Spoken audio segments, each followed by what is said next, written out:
na bandako va rejoindre biso na ambassade tozala ebele communauté internationale emona ke peuple congolais ezoboya dictateur wana oyo toza kobenga imposter politique nambe alias Joseph Kabila ingeta.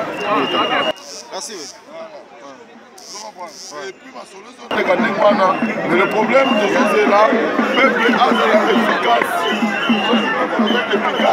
Kabila akotambula na ye bakuzaka bitukana peuple te ndenge peuple asi a décidé ke akokende il faut akoma na détermination tina suka wana nde tolongi etuka awa mpe na poto bakongole baye baza na détermination tokoma na ambassade tobuka ambassade omoni nde balona ba3 4 soki mpenza bato babimi kuna likolo biso toye na se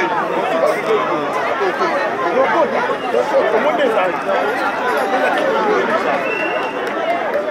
ametoni cita mpona azala maîtrise oba maîtrise nga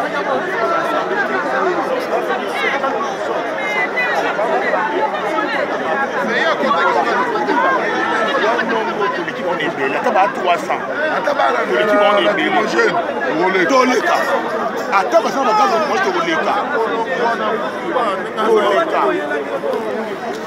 Attends, parce qu'on a gaz lacrymogène, Toleka. Bon, on peut vous appeler Toleka.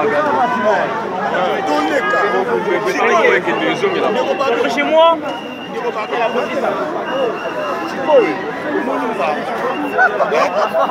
C'est la forme. Attaquez sous voilà. La rose la paix minute. Nombre de dans la magnifique l'autorisation wana. Donc tu le sens wana. Tu comme une X tant mon pour te passer le mot que pas mon pour OK. La kofi pas garé. Si pas panzani ba tout bunda.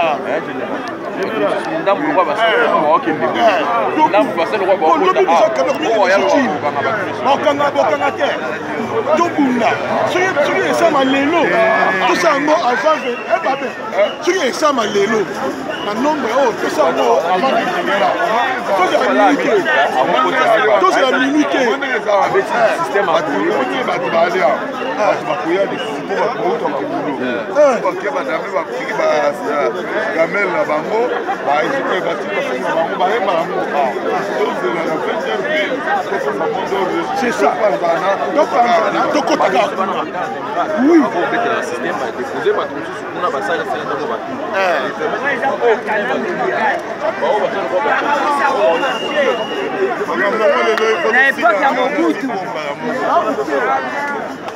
Mère, bon, bisous, dominate. Zora, encore mère. Yeah, Chiluba. Ah, Chiluba, Chiluba. Fais un message à Chiluba. Bon, on y est là. Moi, je vais tout le temps ambassade. On nous mandat comme ça.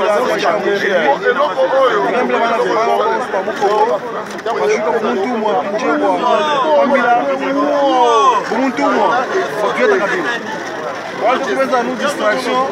Kabila dit que ça va être pour lâcher 20 ans en plus. Jingo man bon sur moi, tout le monde Kabila.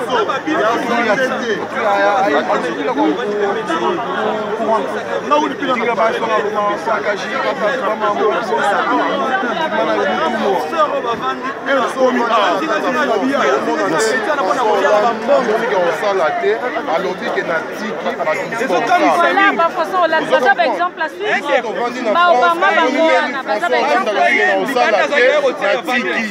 alors Matoussou va au Kamba. Total des États-Unis, Obama a toujours aimé. Jusqu'à présent, il y a eu pendant 3e mandat. Obama a dit Trump à côté. Pourquoi donner un exemple si nous sommes vraiment de vrais démocrates? Il y a un exemple aussi dans un mélo. 23h59.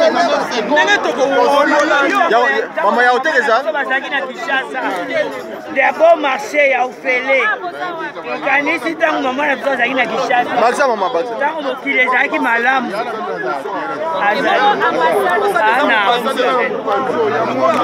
Tanga wisi ya ofele. aza wana ebele mbila aza mpona kosécurize biso ozo comprendre aza mpona kosécurize biso apesi biso place ozose manifeste totelemi awa mpona makambo ya mboka Zaïre